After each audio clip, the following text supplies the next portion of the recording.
इसमें लगभग 7500 लगभग कितना 7500 टोटल 7500 स्त्रीलोक है किसमें बृहत कथा मंजरी में। ठीक है, पहला क्वेश्चन कवर हो गया। आगे बढ़ते हैं दूसरा क्वेश्चन की ओर। इंडिका किसकी रचना है? अब देखिए इंडिका भी रचना है, एक किसकी रचना है, लेकिन आपको बताना है। यहाँ को 4 कवि का जो ऑप्शन दिया जा रहा है, पहला है चाणक्य, दूसरा है मेगास्थनीज, तीसरा है हर्षवर्धन, चौथा है कालिदास। लेकिन आपका करेक्ट आंसर चूज करना है कि इंडिका किसकी रचना है। अगर आपका थ्योरी कंप्लीट है तो आप आंसर चूज कीजिए, मन ही मन में आंसर चूज कीजिए। इससे क्या होगा कि आपका कॉन्फिडेंस थोड़ा सा बढ़ेगा और मनोबल बढ़ेगा, आपको क्वेश्चन का आंसर देने में भी मजा आएगा। देखिए इंडिका किसकी रचना है। अब देखिए इसका जो करेक्ट आंसर होगा वो होगा मेगास्थनीज, यानी इंडिका जो रचना है वह किसकी रचना है? मेगास्थनीज की रचना है। अब थोड़ा सा सोचिए कि मेगास्थनीज है, मेगास्थनीज मतलब एक यूनानी राजदूत है, क्या थे ये भी एक मतलब क्या है कवि है। और इंडिका किसकी रचना है? मेगास्थनीज। और मेगास्थनीज क्या थे? यूनान के राजदूत थे, यूनानी राजदूत थे। लेकिन वो भारत जो आए थे, भारत आए थे, लेकिन भारत जब वो आए तो सेल्यूकस ने किसको, यानी सेल्यूकस ने किसको? मेगास्थनीज को चंद्रगुप्त मौर्य के दरबार में राजदूत के रूप में नियुक्त किया था। सेल्यूकस ने मेगास्थनीज को चंद्रगुप्त मौर्य के दरबार में राजदूत के रूप में नियुक्त किया था। किसको? यानी मेगास्थनीज को। मेगास्थनीज कहाँ के थे? यूनान के थे। इंडिका किसकी रचना है? मेगास्थनीज की रचना है। ठीक है, और मेगास्थनीज लगभग 36 पेज का कंटेंट है, 36 पेज, यानी इंडिका जो है वो 36 पेज का कंटेंट है। यानी इंडिका जो बुक है वो छापा था, उसने रचना की थी, उसमें टोटल कितना पेज है? 36 पेज का कंटेंट है। चलिए इसी तरह आगे बढ़ते हैं तीसरा क्वेश्चन की ओर। किस गुप्त शासक को लिच्छवी दौहित्र कहा जाता है? किस गुप्त शासक को लिच्छवी दौहित्र कहा जाता है? जी हाँ बताइए, आप 4 ऑप्शन मिल रहा है। पहला है समुद्रगुप्त, दूसरा है चंद्रगुप्त, तीसरा है कुमारगुप्त और चौथा है सकंदगुप्त। लेकिन आपका करेक्ट आंसर चूज करना है। आपका अगर थ्योरी कंप्लीट है तो आप आंसर दीजिए कि पहला ऑप्शन सही होगा, दूसरा होगा या तीसरा होगा या चौथा होगा। क्या क्वेश्चन है कि किस गुप्त शासक को लिच्छवी दौहित्र कहा जाता है। लेकिन आपका जो करेक्ट आंसर होगा वो होगा ए, यानी 3 का जो करेक्ट आंसर होगा वो होगा ए। ने समुद्रगुप्त को क्या कहा जाता है? लिच्छवी दौहित्र कहा जाता है। समुद्रगुप्त को लिच्छवी दौहित्र क्यों कहा जाता है? देखिए समुद्रगुप्त जो थे, समुद्रगुप्त जो साहब थे वो मतलब प्रथम चंद्रगुप्त प्रथम, वो चंद्रगुप्त प्रथम के बेटा थे। चंद्रगुप्त प्रथम इसके फादर का जो नाम था, इसका पिताजी का जो नाम था वो चंद्रगुप्त प्रथम नाम था। और ये चंद्रगुप्त प्रथम जो था वह चंद्रगुप्त प्रथम की लिच्छवी राजकुमारी का पुत्र था। ये कौन था? चंद्रगुप्त ये समुद्रगुप्त किसका मतलब पुत्र था? लिच्छवी राजकुमारी का पुत्र था। किसका? लिच्छवी राजकुमारी का पुत्र था। इसी वजह से समुद्रगुप्त को लिच्छवी का दौहित्र कहा जाता है। यानी इसका फादर का नाम, इसके पिताजी का नाम क्या है? समुद्रगुप्त का पिताजी का नाम क्या है? चंद्रगुप्त प्रथम। और इसकी मां का नाम क्या है? लिच्छवी राजकुमारी। और इसी के कारण उसको मतलब चंद्रगुप्त को किसके कौन सा इसके लिच्छवी दौहित्र कहा जाता है। क्यों कहा जाता है लिच्छवी दौहित्र? क्योंकि मतलब इसी की अम्मी मतलब ये समुद्रगुप्त किसका बेटा है? लिच्छवी दौहित्र, जो लिच्छवी जो राजकुमारी थी उसी का बेटा है। और उसका बाप का नाम क्या है? चंद्रगुप्त प्रथम। इसी तरह हम आगे बढ़ते चौथा क्वेश्चन की ओर। गुप्त काल में हस्ती सेना का प्रधान को क्या कहते हैं? गुप्त काल में हस्ती सेना का प्रधान को क्या कहते हैं? देखिए आपको 4 ऑप्शन मिल रहा है। पहला है महासंधिविग्रहिक, और दूसरा है महाश्वपति, और तीसरा है महापीलुपति, चौथा है महाबलाधिकृत। देखिए आपको 4 ऑप्शन मिल रहा है। गुप्त काल में हस्ती सेना का प्रधान को क्या कहते हैं? यहाँ देखिए अच्छा मतलब एक तरह से कट्टर हिंदी लिखा हुआ है। क्या लिखा है कि महासंधिविग्रहिक, और दूसरा है महाश्वपति, तीसरा है महापीलुपति, चौथा है महाबलाधिकृत। लेकिन आपका जो करेक्ट आंसर होगा वो होगा आपका महापीलुपति जो है क्या है? गुप्त काल यानी हस्ती सेना का प्रधान को कहा जाता था। यानी हस्ती सेना का प्रधान को क्या कहते थे? महापीलुपति कहते थे हस्ती सेना का प्रधान को। इसी तरह हम आगे बढ़ते हैं 5वां क्वेश्चन की ओर। निम्न में से महिला संत थी। अब कौन थी महिला संत थी? पहला ऑप्शन आपको मिल रहा है मीरा थी महिला संत, या फिर अंडाल थी, क्राइकल, या फिर इनमें से सभी। लेकिन आपको करेक्ट आंसर चूज करना है कि महिला संत कौन थी। महिला संत थी। आपको क्या करा क्वेश्चन की महिला संत कौन थी? यहाँ पर तो 4 ऑप्शन मिल रहा है। 4 ऑप्शन में से कौन सा सही होगा? देखिए आपका जो करेक्ट आंसर होगा वो होगा इनमें से सभी। यानी तीनों के तीनों क्या थे? महिला संत थे। मीरा भी क्या थी? महिला संत थे। अंडाल भी क्या थे? महिला संत थे। और क्राइकल भी क्या थे? महिला संत थे। इस तरह से आपका आंसर कौन सा सही होगा? यानी इनमें से सभी, यानी तीनों के तीनों क्या थे? महिला संत थे। इसी तरह 5वां क्वेश्चन मेरा कवर हो गया। आगे बढ़ते हैं 6ठा क्वेश्चन की ओर। धर्म की शुरुआत किसने की थी? यानी मैंने आप लोगों को थ्योरी में पढ़ाया कि धर्म और धर्म में अलग है, अंतर होता है। धर्म एक व्यक्तिगत चीज होता है और धर्म में एक अच्छा व्यवहार, अच्छा आचरण या फिर समाज में एक दूसरे के प्रति एक तरह से प्रेम होता है, धर्म उसी को कहते हैं, ठीक है। यानी लेकिन ये आपको क्वेश्चन क्या करा है कि धर्म की शुरुआत किसने की थी, धर्म की शुरुआत किसने की थी, ये मैं थ्योरी में कंप्लीट करा चुका हूं। अगर जो थ्योरी जिनका थ्योरी कंप्लीट है वो आसान से उनका आंसर मन में मतलब घूम रहा होगा। देखिए पहला ऑप्शन आपको क्या है कि चंद्रगुप्त मौर्य, दूसरा है चंद्रगुप्त विक्रमादित्य, तीसरा है अशोक और चौथा है कनिष्क। लेकिन इसका करेक्ट आंसर कौन सा होगा, चूज कीजिए थोड़ा सा। लेकिन इसका जो करेक्ट आंसर होगा वो होगा अशोक, यानी धर्म की शुरुआत किसने की थी, अशोक साहब ने की थी। अशोक साहब ने किसकी शुरुआत की थी, धर्म की शुरुआत की थी। यानी छठा क्वेश्चन भी कवर हो गया। आगे बढ़ते सातवां क्वेश्चन की ओर। समुद्रगुप्त की तुलना किस यूरोपीय शासक से की जाती है, समुद्रगुप्त की तुलना किस यूरोपीय शासक से की जाती है। समुद्रगुप्त जो हमारे थे राजा थे मौर्य वंश में, तो उसकी तुलना किस यूरोपीय शासक से की जाती है। पहला हिटलर से की जाती है, नेपोलियन से की जाती है, या फिर बिस्मार्क से की जाती है, या फिर मुसोलिनी से की जाती है। लेकिन आपका करेक्ट आंसर कौन सा होगा, चूज कीजिए थोड़ा सा। आप लोग भी थोड़ा सा दिमाग लगाइए, आप लोग भी सोचिए कि इसका आंसर कौन सा होगा। आप लोग अगर थ्योरी कंप्लीट कर ली है, ठीक है। लेकिन इसका जो करेक्ट आंसर होगा 7 का, वो होगा नेपोलियन। यानी नेपोलियन से इसका चंद्रगुप्त की तुलना की जाती है। उसका कंपेरिजन किसके साथ किया जाता है, नेपोलियन के साथ किया जाता है। अब देखिए नेपोलियन क्या थे, नेपोलियन एक मतलब यूरोपीय शासक थे और फ्रांस क्रांतिकारी थे, फ्रांस के क्रांतिकारी थे, ठीक है। और इसका जो जन्म हुआ था नेपोलियन बोनापार्ट, नेपोलियन का जो पूरा नाम था नेपोलियन बोनापार्ट, ठीक है। इसका जन्म हुआ था 1769 ईस्वी में।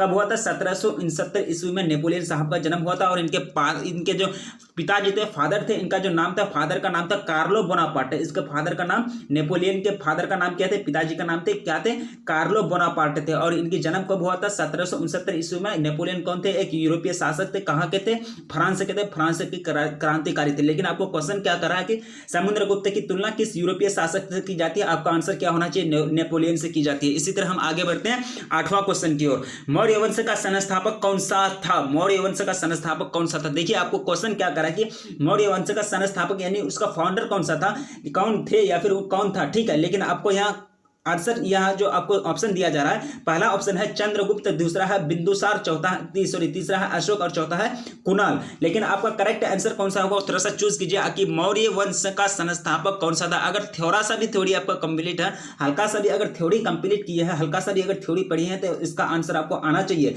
मौर्य वंश का संस्थापक कौन था। लेकिन यहाँ आपको 4 ऑप्शन जो मिल रहा है, लेकिन पहला ऑप्शन इसका करेक्ट है, यानी चंद्रगुप्त क्या थे, मौर्य वंश का संस्थापक थे। संस्थापक कौन थे, मौर्य वंश का चंद्रगुप्त थे। और चंद्रगुप्त मौर्य समाज की जो राजधानी थी वो पाटलिपुत्र थी। देखिए मौर्य समाज जो थी, मौर्य समाज उसकी राजधानी कहाँ थी, पाटलिपुत्र। पाटलिपुत्र जिसका नाम अभी वर्तमान में जिसका नाम पटना है, ठीक है। चंद्रगुप्त जो थे, चंद्रगुप्त साहब जो थे वो 322 से लगभग 298 ईस्वी पूर्व तक मतलब गद्दी पर बैठे हुए थे। मतलब 298 तक मतलब ईस्वी पूर्व तक वो उन्होंने शासन किया था। लगभग अगर इसको निकालेंगे तो 24 साल तक, यानी 24 साल तक चंद्रगुप्त साहब ने क्या किए थे, मौर्य वंश का संस्थापक थे। और उन्होंने गद्दी पर बैठा हुआ था कितना साल तक, 24 ईयर, यानी 24 साल तक वो मतलब एक तरह से राज किए थे गद्दी पर बैठ के। कब से कब तक, 322 ईस्वी पूर्व से 298 ईस्वी पूर्व तक। लेकिन ये आपको क्वेश्चन क्या करा है कि मौर्य वंश का संस्थापक कौन था। लेकिन आपका आंसर क्या होना चाहिए, चंद्रगुप्त क्या था, मौर्य वंश का संस्थापक था। इसी तरह से मेरा 8वां क्वेश्चन कवर हो गया। आगे बढ़ते 9वां क्वेश्चन की ओर। चंद्रगुप्त की मृत्यु कहां हुई थी, यानी उसका मौत कहां हुआ था, आपको जगह बताना है। यहाँ को 4 ऑप्शन का जगह मिला। पहला है पाटलिपुत्र, दूसरा है तक्षशिला, तीसरा है श्रृंगवेलगोला और चौथा है उज्जैनी। देखिए आपको करेक्ट आंसर चूज करना है कि 9वां का जो करेक्ट आंसर होगा, 9 नंबर क्वेश्चन का क्या करा है कि चंद्रगुप्त की मृत्यु कहां होती है, इसका मौत कहां हुआ था, जगह आपको चूज करना है।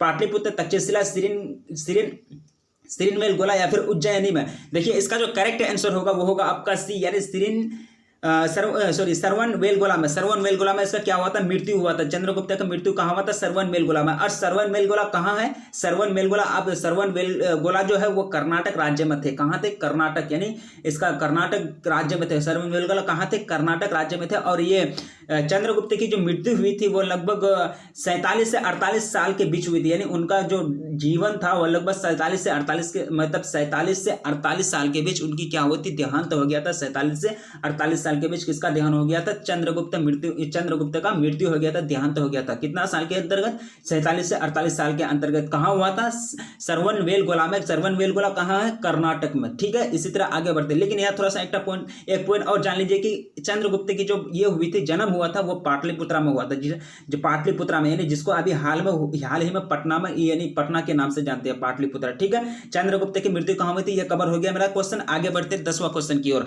चंद्रगुप्त मौर्य किस धर्म धर्म को मानने वाला था? चंद्रगुप्त मौर्य किस धर्म को मानने वाला था? आपको क्वेश्चन चूज करना है कि यहाँ तो आपको ऑप्शन चूज करना है कि चंद्रगुप्त मौर्य किस धर्म को मानने वाला था। आपको जो ऑप्शन दिया जा रहा है, पहला जो धर्म है वो बौद्ध धर्म, जैन धर्म, शैव धर्म या फिर वैष्णव धर्म। लेकिन आपका करेक्ट आंसर चूज कीजिए। आप करेक्ट आंसर जो कौन सा होगा, इसका करेक्ट आंसर चूज कीजिए कि चंद्रगुप्त मौर्य किस धर्म को मानने वाला था। लेकिन इसका जो करेक्ट आंसर होगा 10 का जो होगा वो होगा जैन, यानी जैन धर्म को मानने वाले थे। चंद्रगुप्त मौर्य किस धर्म को मानने वाले थे? जैन धर्म को मानने वाले थे। इस तरह से 10वां क्वेश्चन का जो आंसर होगा वो होगा बी, यानी जैन धर्म, यानी चंद्रगुप्त मौर्य किस धर्म को मानने वाले थे? जैन धर्म को मानने वाले थे। इसी तरह आगे बढ़ते हैं 11वां क्वेश्चन की ओर। मौर्य वंश का अंतिम राजा कौन था? यानी मौर्य वंश का अंतिम राजा कौन था वो आपको बताना है कि यहाँ आपको 4 ऑप्शन मिल रहा है। पहला है अशोक था, या फिर कुणाल था, या फिर समप्रति, या फिर बृहदर्थ। यानी आपको करेक्ट आंसर चूज करना है कि मौर्य वंश का अंतिम राजा कौन था, उसका लास्ट सबसे राजा कौन था। लेकिन आपका जो करेक्ट आंसर होगा वो होगा आपका डी, बृहदनाथ। यानी बृहदनाथ क्या थे? मतलब मौर्य वंश का अंतिम राजा थे, और बृहदनाथ की हत्या उसके ही सेनापति ने की थी। बृहदनाथ के साहब जो ये राजा जो थे, इसकी हत्या जो की थी, इसका जो मतलब एक तरह से इनको जो जान से मारा था उनके ही सेनापति ने मारा था। ठीक है, बृहदर्थ की यानी बृहदर्थ की जो हत्या की थी उनके ही सेनापति ने की थी। और मौर्य वंश का अंतिम शासक अंतिम राजा कौन था? बृहदर्थ। और उनकी हत्या उनके ही सेनापति ने की थी, और उनके सेनापति जैसे उसकी हत्या की, उसी के मतलब उसके बाद एक नए राजवंश का मतलब उदय हुआ। ठीक है, एक नया राजवंश का उदय हुआ, जिसको हम लोग क्या कहते हैं? शुंग राजवंश कहते हैं। आप लोग पढ़े होंगे थ्योरी में कि शुंग राजवंश। ठीक है, शुंग राजवंश का उदय हुआ किसकी भी हत्या के बाद? बृहदर्थ राजा जो थे उसकी हत्या के बाद किस मतलब राजवंश की शुरुआत हुआ? उदय हुआ, शुंग राजवंश का उदय हुआ। ठीक है, और बृहदर्थ कौन सा धर्म को मानने वाले थे? ये जो अनुयायी थे बृहदर्थ, वो मतलब बौद्ध धर्म को मान रहे थे। कौन सा धर्म को? बौद्ध धर्म को मान रहे थे बृहदर्थ। और यहाँ क्वेश्चन लेकिन आपको कह रहा है कि मौर्य वंश का अंतिम राजा कौन था? आपका आंसर क्या होगा? बृहदर्थ मौर्य वंश का अंतिम राजा था। और ये जो धर्म के अनुयायी थे, बौद्ध धर्म के अनुयायी थे बृहदर्थ, और इनकी हत्या कर दी गई थी इनके ही सेना द्वारा। जैसे इनकी हत्या हुई तो कौन सा राजवंश का ये हुआ? उदय हुआ, शुंग राजवंश का, यानी शुंग राजवंश का उदय हुआ। आगे बढ़ते हैं 12वां क्वेश्चन की ओर। 12वां क्वेश्चन है कि मौर्यकालीन टकसाल का प्रधान कौन था? 12वां क्वेश्चन आपको क्या करा है कि मौर्यकालीन टकसाल का प्रधान कौन था। लेकिन आपको 4 ऑप्शन मिल रहा है। पहला है कि कोषाध्यक्ष, दूसरा है मुद्राध्यक्ष, पनाध्यक्ष, या फिर लेवेनाध्यक्ष। लेकिन आपको करेक्ट आंसर चूज करना है कि मौर्यकालीन टकसाल का प्रधान कौन था। थोड़ा सा आप लोग भी दिमाग लगाइए कि मौर्यकालीन टकसाल का प्रधान उसका यानी एक तरह से मेन कौन था। आपको आंसर चूज करना है। आपका जो आंसर होगा वो आपका सी, यानी पनाध्यक्ष। पनाध्यक्ष जो थे वो मौर्यकाल टकसाल का प्रधान थे। मौर्यकालीन टकसाल का प्रधान कौन थे? पन्ना अध्यक्ष थे। इसी तरह हम आगे बढ़ते 13वां क्वेश्चन की ओर। मौर्य वंश की राजधानी कहां थी? आपको यहाँ कैपिटल पूछा जा रहा है कि मौर्य वंश जो थे, यानी मौर्य वंश जो थे उनकी राजधानी कहां थे, उसकी राजधानी कहां थी। यहाँ आपको 4 ऑप्शन दिया जा रहा है जगह का। पहला ऑप्शन है आपका विदिशा, दूसरा है दिल्ली, तीसरा है पाटलिपुत्र, चौथा है राजगीर। लेकिन आपको करेक्ट आंसर चूज करना है कि मौर्य वंश की राजधानी कहां थी। आपका थ्योरी कंप्लीट है तो आपको आंसर आना चाहिए कि इसका जो आंसर होगा मौर्य वंश की जो राजधानी थी वो पाटलिपुत्र थी, जिसको अभी हाल में पटना के नाम से जाना दे। वर्तमान नाम पाटलिपुत्र का क्या है? पटना। लेकिन मौर्य वंश की राजधानी कहां थी? पाटलिपुत्र। यानी अभी वर्तमान नाम यानी पटना जो है वो क्या थी? मौर्य वंश की राजधानी थी। इस तरह से मेरा 13वां क्वेश्चन कवर हो गया। आगे बढ़ते 14वां क्वेश्चन की ओर। मौर्यकालीन कलिंग राज्य कहां स्थित है? देखिए आपको क्वेश्चन क्या है कि मौर्यकालीन कलिंग राज्य कहां स्थित है। पहला बिहार में स्थित है, बंगाल में स्थित है, उड़ीसा में, या फिर मध्य प्रदेश में स्थित है। लेकिन आपको क्वेश्चन समझिए थोड़ा सा, मौर्यकालीन जो उसकी राज्य थी, मौर्यकालीन कलिंग राज्य की कहाँ स्थित है, उसका लोकेटेड कहाँ लोकेटेड है वो आपको बताना है। पहला बिहार में है, या फिर बंगाल में, या फिर उड़ीसा, या फिर मध्य प्रदेश में। लेकिन आपका करेक्ट आंसर होगा वो होगा आपका उड़ीसा। यानी उड़ीसा में क्या थे? मौर्यकालीन कलिंग की मौर्यकालीन जो ये थे राज्य थे उसकी स्थापना कहाँ है? मौर्यकालीन कलिंग राज्य कहाँ स्थित है? उड़ीसा में स्थित है। ठीक है, इसी तरह आगे बढ़ते हैं 15वां क्वेश्चन की ओर। आपका क्या आंसर हो गया? मौर्यकालीन कलिंग राज्य का कहाँ स्थित है? वह उड़ीसा में स्थित है। आगे बढ़ते हैं 15वां क्वेश्चन की ओर। मौर्य प्रशासन में समाहर्ता कौन था? मौर्य प्रशासन में समाहर्ता का जो मतलब होता है वो होता है सम्मिलित करने वाला, एक तरह से जमा करने वाला। देखिए जमा करने वाला या फिर सम्मिलित करने वाला को क्या कहते हैं? समाहर्ता कहते हैं। देखिए आपको यहाँ क्वेश्चन क्या करा है कि मौर्य प्रशासन में समाहर्ता कौन था। पहला केंद्रीय मंत्री, दूसरा है राजकीय कर संग्रह अधिकारी, या तीसरा है मुख्य न्यायाधीश, चौथा है अंतपुर का रक्षक।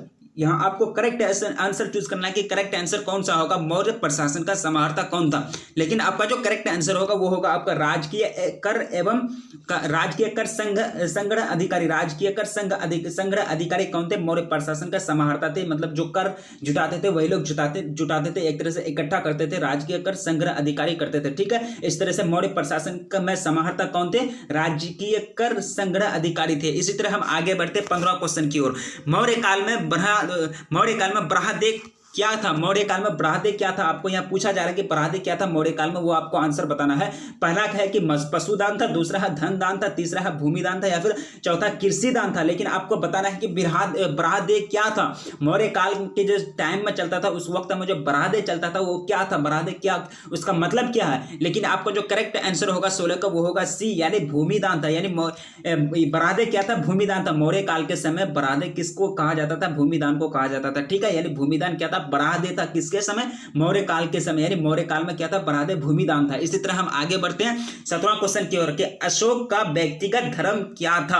आपको यहां पूछा जा रहा है कि अशोक ने धर्म की शुरुआत की, ना कि धर्म की शुरुआत की थी उन्होंने। आप लोगों को कंफ्यूजन नहीं होना चाहिए कि अशोक का तो एक अलग ही रूप था, उन्होंने धर्म की शुरुआत की थी, एक अच्छे व्यवहार की शुरुआत की थी। ठीक है, ये थ्योरी में जो कंप्लीट करा चुका हूं कि धर्म की शुरुआत अशोक के धर्म, उसका जो प्रॉपर्टी जो पढ़ा चुका हूं कि अशोक ने धर्म की शुरुआत की थी, ना कि धर्म की शुरुआत की थी। आप लोगों को कंफ्यूजन नहीं होना चाहिए। ठीक है, यहाँ आपको क्वेश्चन क्या पूछा जा रहा है कि अशोक का व्यक्तिगत धर्म क्या था, ना कि धर्म क्या था। ठीक है, लेकिन आपको क्वेश्चन यहाँ आपको दिया जा रहा है, ऑप्शन दिया जा रहा है कि बौद्ध धर्म था, या फिर जैन धर्म, या फिर शैव धर्म, या फिर वैष्णव धर्म।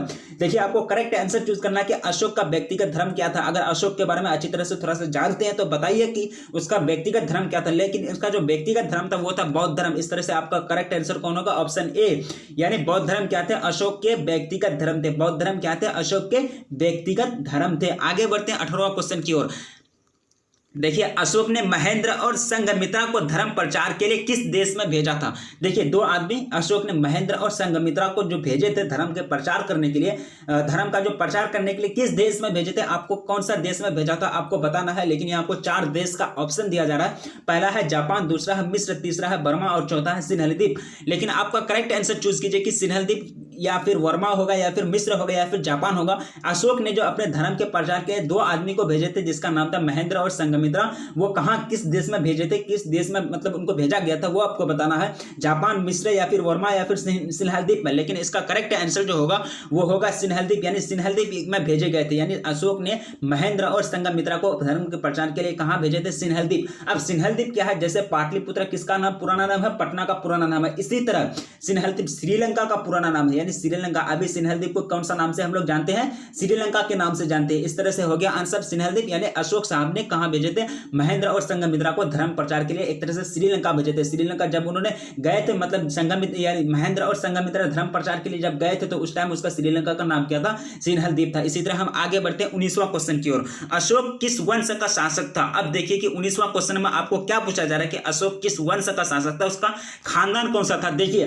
पहला वो था नंद वंश, दूसरा है मौर्य वंश, तीसरा है गुप्त वंश, चौथा है चोल वंश। लेकिन आपको करेक्ट आंसर चूज करना है। अगर अशोक के बारे में पूरा थ्योरी आपका कंप्लीट है तो आपको आना चाहिए। अगर हल्का सा भी आपको थ्योरी कंप्लीट है, मैं बार बार चिल्ला के पढ़ाया हूं। अशोक का कौन सा था, मौर्य वंश था। अशोक कौन सा, मौर्य वंश। इस तरह से आपका करेक्ट आंसर कौन सा होगा, मौर्य वंश। अशोक का कौन सा अशोक किस वंश का शासक था, कौन सा, मौर्य वंश का शासक था। अशोक किस वंश का शासक था, मौर्य वंश का शासक था। आगे बढ़ते 20वां क्वेश्चन की ओर। आपका ज्यादा टाइम नहीं लूंगा। आपको अगर बोरिंग लग रहा तो आप आंसर देने की कोशिश कीजिए। आप लोग मतलब एक तरह से आप लोग कमेंट में बताइए कि क्या मैं सही पढ़ा पा रहा हूं या नहीं पढ़ा पा रहा हूं। 19वां क्वेश्चन कवर हो गया आपका। ठीक है, 20वां की ओर बढ़ते हैं कि अशोक कौन से बौद्ध भिक्षु के प्रभाव में आकर बौद्ध धर्म का समर्थक बन गया। लेकिन किसके प्रभाव में आकर, किसके मतलब एक तरह से किसका असर पड़ा उस पर, जो अशोक ने मतलब बौद्ध धर्म का प्रचारक यानी समर्थक बन गया। अशोक कौन से बौद्ध भिक्षु के प्रभाव में आकर बौद्ध धर्म का समर्थक बन गया, एक तरह से उसको मानने वाला बन गया। आपको बताना है कि किसके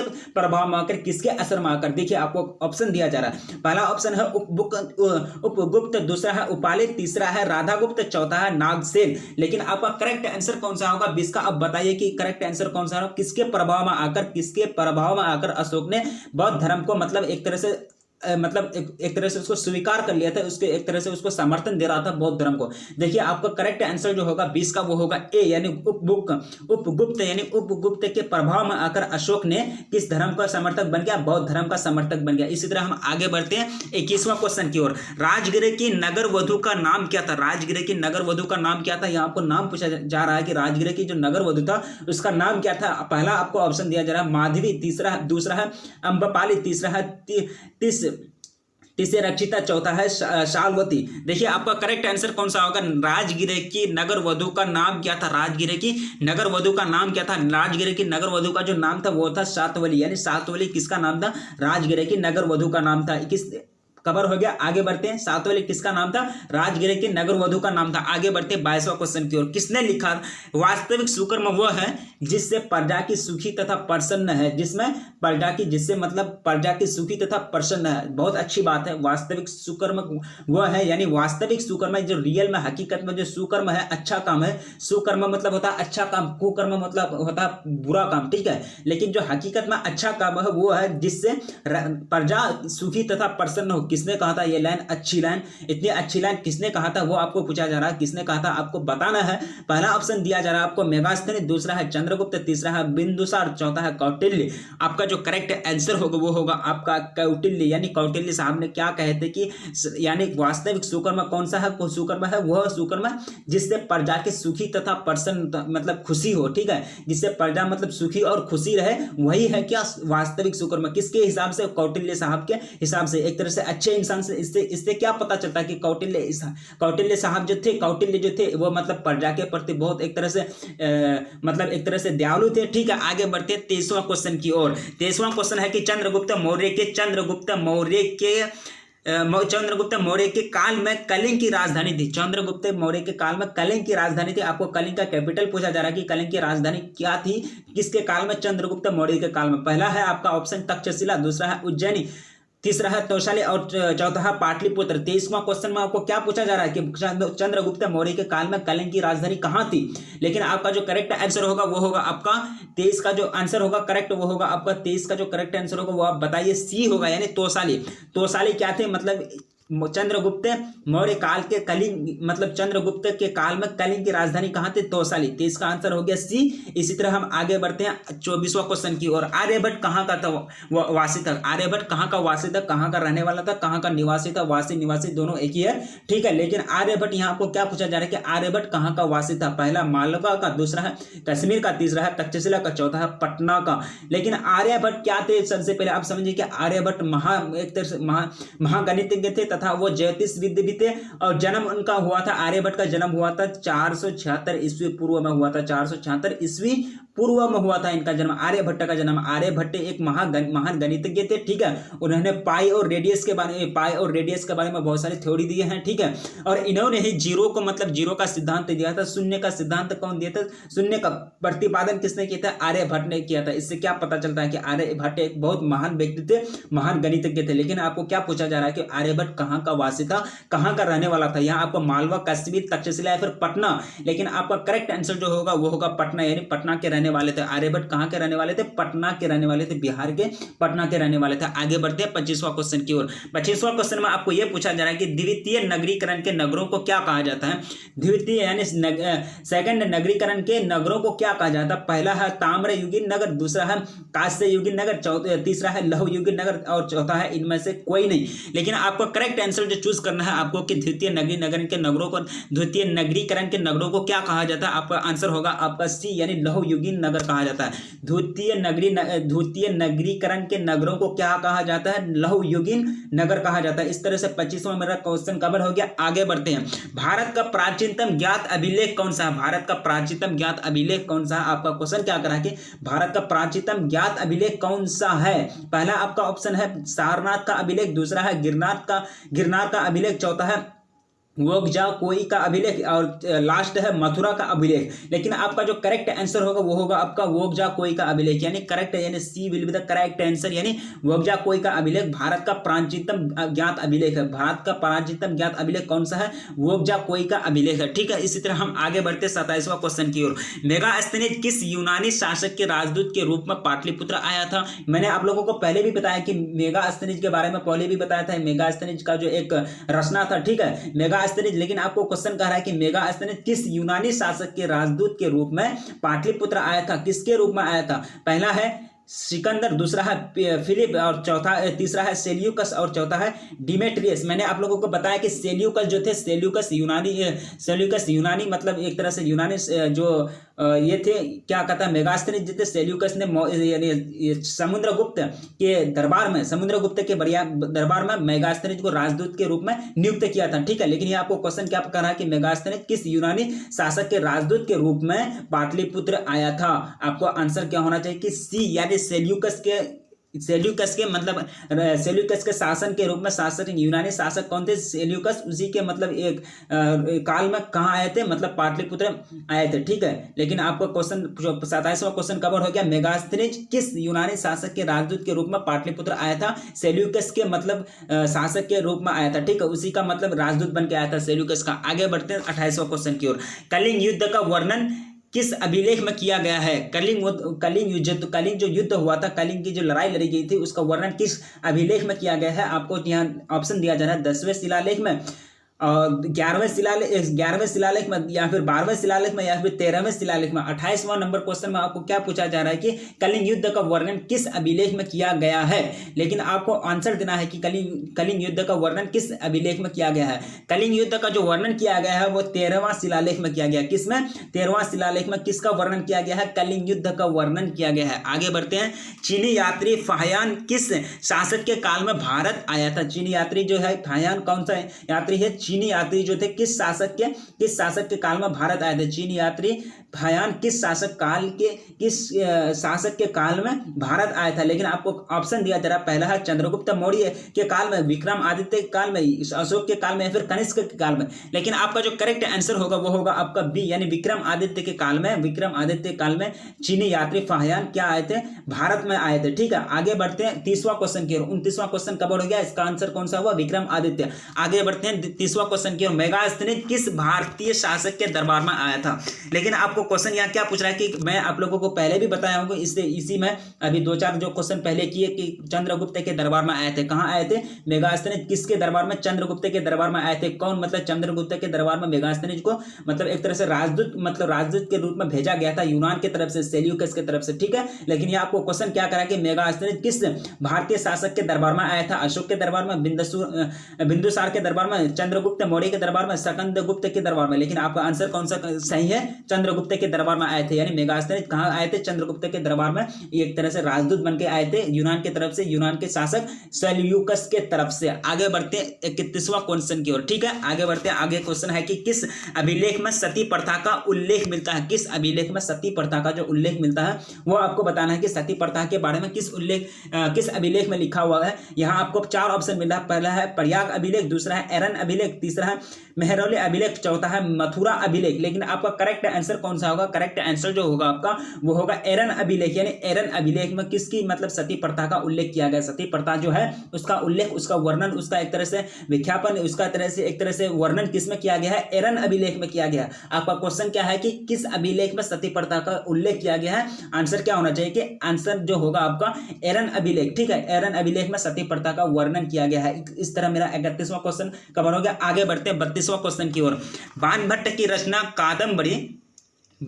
रचना कादम्बरी में किस शासन काल का वर्णन है? बाणभट्ट की जो रचना कादम्बरी है, कादम्बरी जो है, ये कादम्बरी किस शासन काल का वर्णन है? किस इसमें जो वर्णन किया गया है, किस शासन का वर्णन किया गया है कादम्बरी में? ठीक है, लेकिन आपको जहाँ जो ऑप्शन मिल रहा है, पहला ऑप्शन है चंद्रगुप्त मौर्य, दूसरा है अशोक, तीसरा है चंद्रगुप्त विक्रम आदित्य, और चौथा है हर्षवर्धन। लेकिन आपका करेक्ट आंसर जो होगा वो होगा हर्षवर्धन। यानी हर्षवर्धन की रचना, यानी हर्षवर्धन के शासन काल का वर्णन किया गया है। किसमें किया गया है? किसमें किया किया गया है कादम्बरी में, किसमें किया गया कादम्बरी में, यानी किसके शासनकाल का, हर्षवर्धन के शासनकाल का वर्णन किसमें किया गया है, कादम्बरी में किया गया है। आगे बढ़ते हैं, गुप्त संवत कब और किसके द्वारा शुरू किया गया, गुप्त संवत किसके द्वारा और कब शुरू किया गया। यहाँ आपको 4 ऑप्शन मिल रहा है। पहला है घटोत्कच 300 ईस्वी, श्रीगुप्त 309 से 10 ईस्वी, समुद्रगुप्त 324 ईस्वी, चौथा है चंद्रगुप्त प्रथम 319 से 20 ईस्वी। लेकिन आपको करेक्ट आंसर चूज करना है कि गुप्त संवत कब और किसके द्वारा मतलब शुरू किया गया था, किसके द्वारा मतलब इसका एक तरह से प्रारंभ किया गया था, वो आपको बताना है। लेकिन आपका जो करेक्ट आंसर होगा वो होगा चंद्रगुप्त प्रथम, यानी D will be the correct answer, यानी गुप्त संवत अपनाया। जो गुप्त संवत कब और किसके द्वारा शुरू किया गया, चंद्रगुप्त के द्वारा, चंद्रगुप्त प्रथम के द्वारा, चंद्रगुप्त प्रथम के द्वारा 319 से 20 ईस्वी के बीच में मतलब किया गया, शुरू किया गया था। गुप्त संवत का मतलब एक तरह से शुरू किया गया था, शुरुआत किया गया था। आगे बढ़ते हैं कि पंचतंत्र किसकी रचना है, पंचतंत्र की रचना किसने की।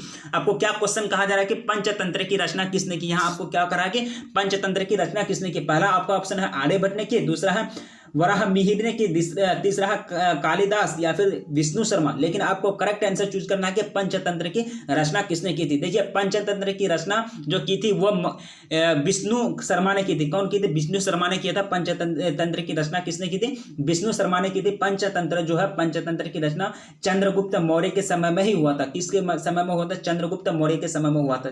इसकी पंचतंत्र की जो रचना हुई थी वो हुआ था चंद्रगुप्त मौर्य के समय में ही हुआ था। और इसकी रचना लगभग 300 ईस्वी पूर्व से ही माना जाता है। इसका मतलब इसकी जो रचना जो माना जाता है वो 300 ईस्वी पूर्व, कितना ईस्वी पूर्व, 300 ईस्वी पूर्व से पहले ही माना जाता है इसकी रचना, पंचतंत्र की रचना। इसकी रचना किसने की थी, विष्णु शर्मा ने की थी। हो गया 34वां क्वेश्चन कवर हो गया। आगे बढ़ते हैं, ठीक है।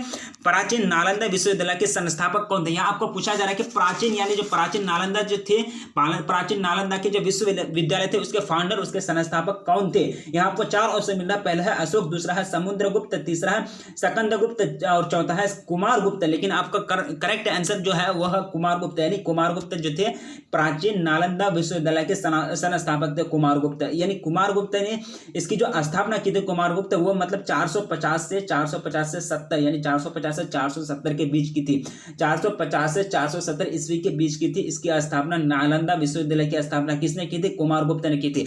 आगे बढ़ते हैं, भारतीय इतिहास का कौन सा काल स्वर्ण काल कहा जाता है या फिर कहलाता है। भारतीय इतिहास का कौन सा काल स्वर्ण काल कहलाता है। पहला है मौर्य काल, दूसरा है गुप्त काल, तीसरा है मुगल काल, चौथा है अंग्रेजों का काल। लेकिन आपको करेक्ट आंसर चूज करना है। 36 नंबर आपको क्वेश्चन को क्या कर रहा है कि भारतीय इतिहास का कौन सा काल स्वर्ण काल कहलाता है, यानी स्वर्ण काल कौन सा कहलाता है। यहाँ आपका जो करेक्ट आंसर होगा 36 का वो होगा बी, यानी गुप्त काल को स्वर्ण काल कहलाता है। भारतीय इतिहास का गुप्त काल को कौन सा काल कहलाता है, स्वर्ण काल कहलाता है। ठीक है, आगे बढ़ते हैं। 36वां क्वेश्चन कवर हो गया, यानी 36 का आंसर कौन सा होगा, गुप्त काल, यानी बी। भारतीय इतिहास का कौन सा काल स्वर्ण काल कहलाता है, गुप्त काल स्वर्ण काल कहलाता है भारतीय इतिहास का। ठीक है, आगे बढ़ते हैं 37वां क्वेश्चन की ओर।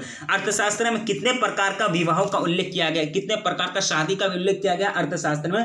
अर्थशास्त्र में कितने प्रकार के विवाहों का उल्लेख किया गया, 2 प्रकार के, 4 प्रकार के, 8 प्रकार के या फिर 10 प्रकार के, कितने प्रकार के। यहाँ जो आपको 4 ऑप्शन दिया जा रहा है, पहला है 2 प्रकार के, 4 प्रकार के, 8 प्रकार के या फिर 10 प्रकार के विवाह का उल्लेख किया गया।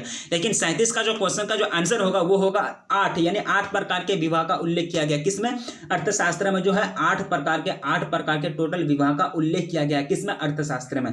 आगे बढ़ते हैं 38वां क्वेश्चन की ओर। अर्थशास्त्र की रचना कब हुई थी। यहाँ आपको डेट पूछा जा रहा है, एक तरह से दिनांक पूछा जा रहा है कि अर्थशास्त्र की रचना कब हुई थी या फिर उसकी शुरुआत कब हुई थी। 6ठी शताब्दी, पहला जो ऑप्शन है 6ठी शताब्दी ईस्वी पूर्व या फिर 5वीं शताब्दी ईसा पूर्व या फिर 4थी शताब्दी ईसा पूर्व या फिर 3री शताब्दी ईसा पूर्व। लेकिन आपको करेक्ट आंसर चूज करना है कि 38वां जो क्वेश्चन आपको कह रहा है कि अर्थशास्त्र की रचना कब हुई थी, ठीक है, या फिर उसको लिखना कब शुरू किया गया था अर्थशास्त्रियों के द्वारा, वो आपको बताना है। देखिए आपका जो 38 नंबर का जो करेक्ट आंसर होगा वो होगा आपका डी, यानी 3री शताब्दी ईस्वी पूर्व से 3री शताब्दी ईस्वी पूर्व में क्या अर्थशास्त्र की रचना हुई थी। अर्थशास्त्र की रचना कब हुई थी, 3री शताब्दी ईस्वी पूर्व में अर्थशास्त्र की रचना हुई थी। ठीक है, आगे बढ़ते हैं 39वां क्वेश्चन की ओर। नालंदा विश्वविद्यालय के छात्र कौन थे। यहाँ आपको क्या पूछ रहा है कि नालंदा विश्वविद्यालय के छात्र कौन थे। नालंदा विश्वविद्यालय के छात्र कौन थे। पहला ऑप्शन है फाहियान, दूसरा है हवेनसंग, तीसरा है हर्ष और चौथा है कुमारगुप्त। कुमारगुप्त नहीं हो सकते, कुमारगुप्त तो मतलब उसका संस्थापक ही थे। मतलब एक तरह से नालंदा विश्वविद्यालय के 450 से लेकर 470 के बीच उन्होंने फाउंड मतलब उसका स्थापना किया था। किसका, नालंदा विश्वविद्यालय का, कुमारगुप्त ने। ठीक है,